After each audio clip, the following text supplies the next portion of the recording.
Final Cut Pro provides several ways to output your sequence once it's complete. Your output method will vary depending on whether you want to send your final work back to tape, to a QuickTime movie, or compress it for DVD, the web, or portable devices. There are 3 methods for tape output: edit to tape, print to video, and direct recording from the timeline. Edit to tape provides frame-accurate assemble and insert edits, while the print to video command is useful in situations where timecode accuracy is unavailable or unnecessary. Direct recording from the timeline is less reliable and dependent on the quality of real-time playback from the timeline. It should be used only for rough cuts and experimentation. To edit to tape, make sure your recording device is online and connected to your Mac. Choose File, Edit to Tape. The standard viewer is replaced with the Edit to Tape window. It contains 3 tabs: Video, Mastering Settings, and Device Settings. The Video tab enables you to cue and preview the mastering tape using the standard transport controls. At the top is a mode pop-up. Choose the mastering default when outputting an entire program with leaders. Choose Editing when you need to insert a clip or selection of clips into existing footage with frame accuracy. When in editing mode, you can set the in and out points for the insert edit using the familiar in and out entry boxes at the base of the Video tab. Use the Black Encode button to stripe a tape in preparation for recording. This will completely erase the contents of the tape, so make sure you have the correct mastering tape in your deck before performing this operation.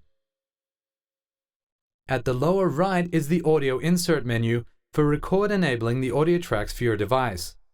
Next to it are buttons for record enabling and disabling video and timecode.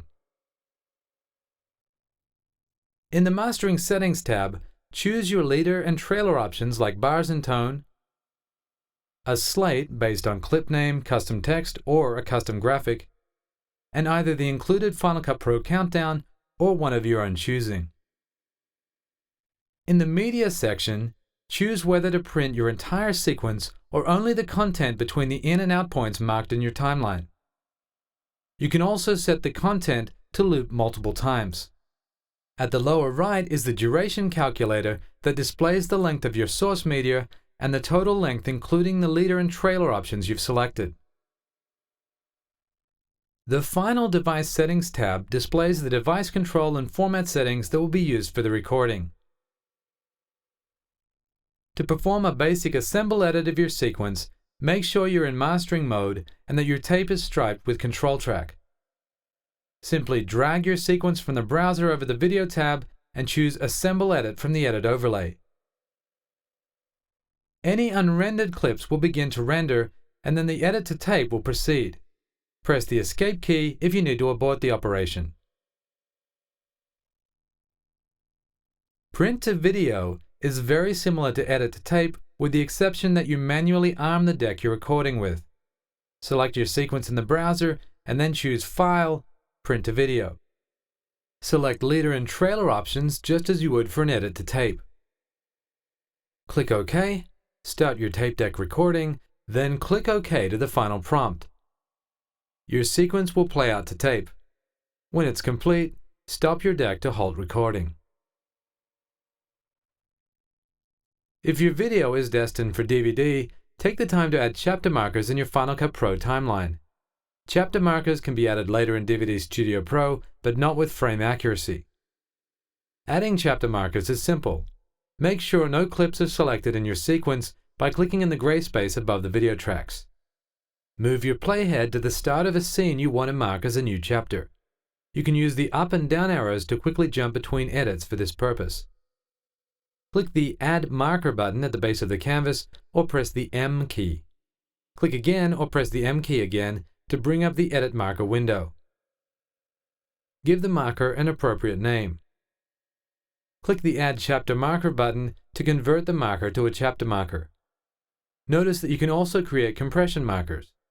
Compression markers can be added before and after big changes in your footage, such as transitions. Compressor can then use these markers to better encode your content to MPEG-2. Continue to add additional chapter markers as needed. Now, to export your content to DVD, make sure your sequence is selected in the browser and choose File, Export, using Compressor. Compressor will open, ready to encode with your included chapter markers.